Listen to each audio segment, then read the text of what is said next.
Thank you, Mr. Chairman. I want to congratulate you for once again holding the position of chair of this important committee. As ranking member, I hope to and expect to continue the great bipartisanship that's become a tradition of this body.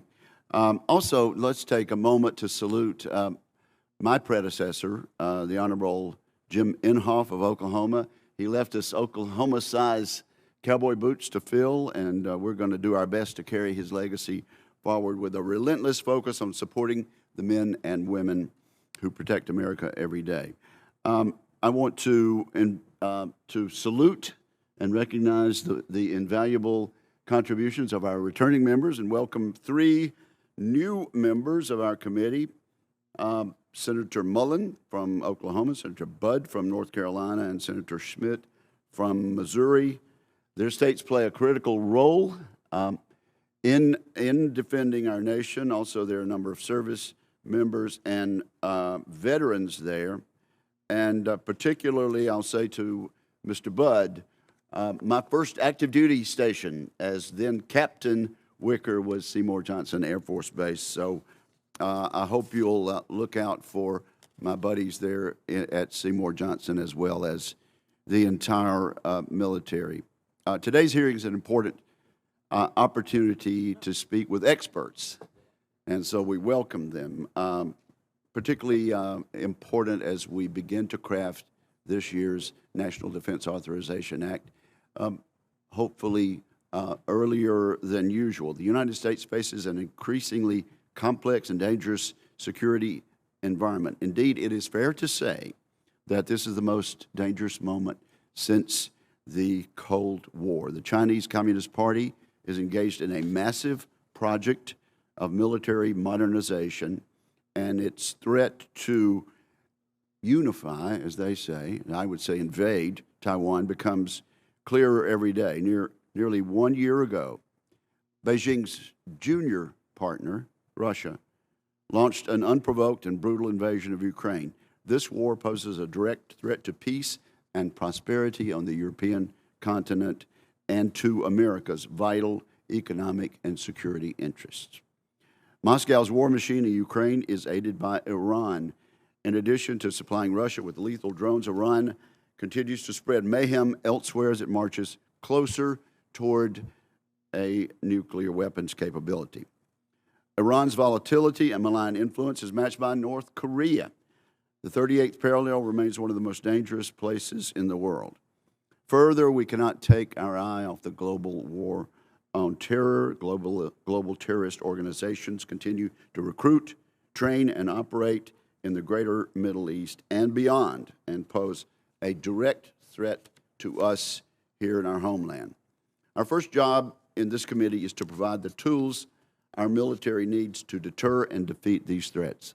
There's no doubt that continued real growth in the defense budget, top line, above inflation, real growth above inflation is an absolute necessity, a bare necessity. We are in the crucial years of this military competition, and we cannot afford to let our guard down, Mr. Chairman. This committee led the bipartisan charge to increase the defense budget in last year's cycle. A successful effort. I hope our witnesses will provide their views on the defense budget top line and the need to resource our war fighters, as well as initial thoughts on how to tackle the manifold threats we face from adversaries abroad. The war in Ukraine illustrates the importance of properly funding our military. On a bipartisan basis, Congress has provided billions of dollars of equipment and munitions to help the Ukrainian armed forces defend their country's sovereignty and independence. Although we have provided considerable resources, I remain disappointed that the administration has been hesitant to provide Ukraine with advanced capabilities to secure victory. Time and again, the administration's reluctance to provide rapid delivery of critical capabilities, Stingers, Javelins, HIMARS, and Abrams, to name a few, has cost the Ukrainians valuable time. It has led to the protracted battle of attrition we may be seeing today.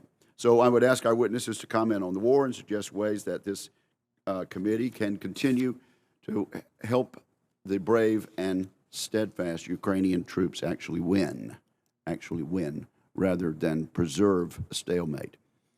Now, here at home, the war in Ukraine has exposed shortcomings in our defense industrial base and supply chains. Expanding our lines of production, especially for critical munitions, should continue to be a priority this year. I would welcome our witnesses' perspective on this issue and how it applies to the Taiwan situation. The defense industrial base is not only important for today's fight in Ukraine, but of supreme importance for the competition with the Chinese Communist Party. Both the Trump and Biden administrations have placed strategic competition with China as the top priority for the national defense strategy. The previous Republican administration and the current Democratic administration have been together on this issue. Winning this competition will require a significant investment in developing and fielding game-changing technologies that will keep us a step ahead of Beijing. In addition to developing transformational technology, outcompeting China will require increased production of platforms and weapon systems such as our battle fleet of ships. Congress proved last year that it could take bold steps to advantage the United States by passing the CHIPS and Science Act.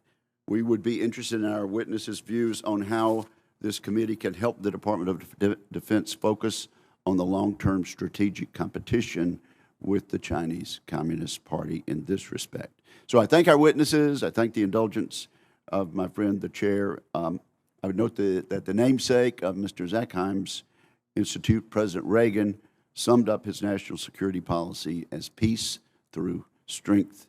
And I hope all of my colleagues continue to keep that motto in mind as we embark on this very important year.